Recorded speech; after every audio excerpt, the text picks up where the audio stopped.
Today I'll show you how to make a roasted octopus dish that will match any top restaurant dish in the world. Bold claim, I hear you say. But in Portugal, this is one of our go-to dishes, and everybody does it. Well, unless they don't like octopus, then they don't.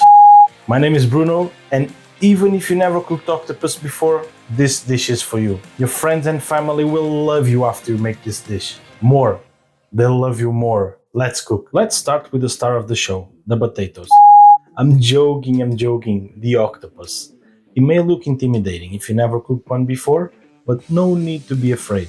Unless you find one in the sea, then they'll drag you under and they're really strong. But out of the sea, it's an ingredient that once you know what to do with it, it's easy to work with. There are different ways to cook it to make this dish. You can pressure cook it, you can slow cook it in a pan, or you can roast it. Whatever way you cook it, the result will be a soft, delicious octopus. And for this dish, I will be using the legs, and with the head, I will make a delicious starter that will brighten your meals. My preferred way for this dish is to roast it.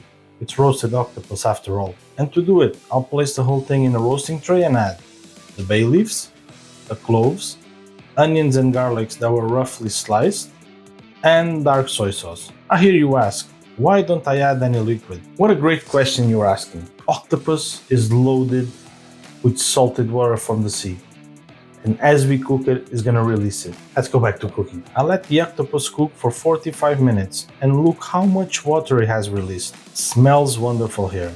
I'll flip it around and let it cook for a further 45 minutes until nice and soft. And then I'll remove it to cool down. And the octopus is ready, nice and soft.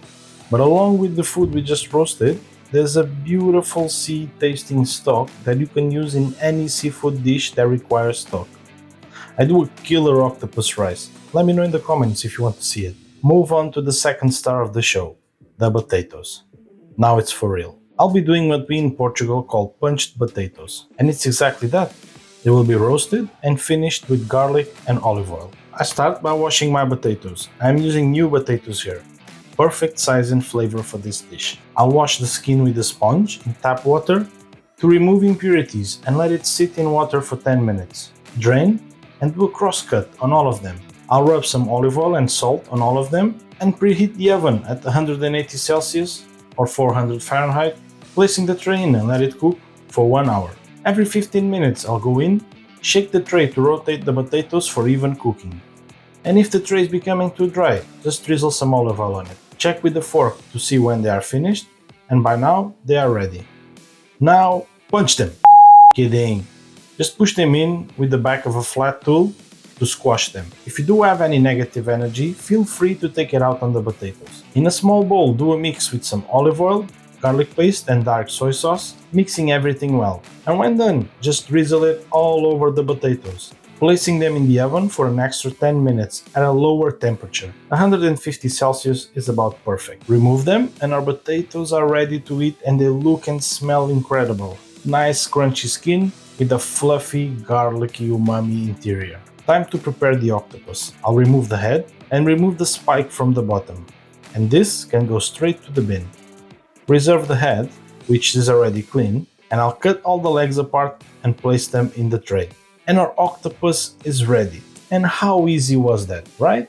And you can use this process of cooking for many different octopus dishes, but it needs an extra touch. If you have a broiler or a grill, place the tray under it for 10 minutes to char our octopus a little. If like me you don't, I'll use a creme brulee flamer and char the exterior of the octopus to add a little smoky flavor to our dish. Looks amazing and it's ready. And with our food ready, what to do with the head? You can also break it and use it in this dish, but this is better. Slice the head into small pieces and place into a bowl. Small dice an onion and a roasted pepper. Pass the onion through some cold water to lose the high acidity. Dice some parsley and add everything to the bowl. Drizzle with some high quality extra virgin olive oil and a touch of balsamic vinegar. Mix everything well and you have a Portuguese octopus salad that is a perfect starter for any meal you have. And with all the cooking out of the way, serve the octopus with some potatoes, drizzling some of the delicious sauce over it, and serve it with a little bit of lemon on the side. embrace yourself to taste one of the most iconic Portuguese dishes. Simple and easy to do, and can hold very well against any top chef octopus dish. And it is soft, it has a little bit of smokiness, the texture is incredible.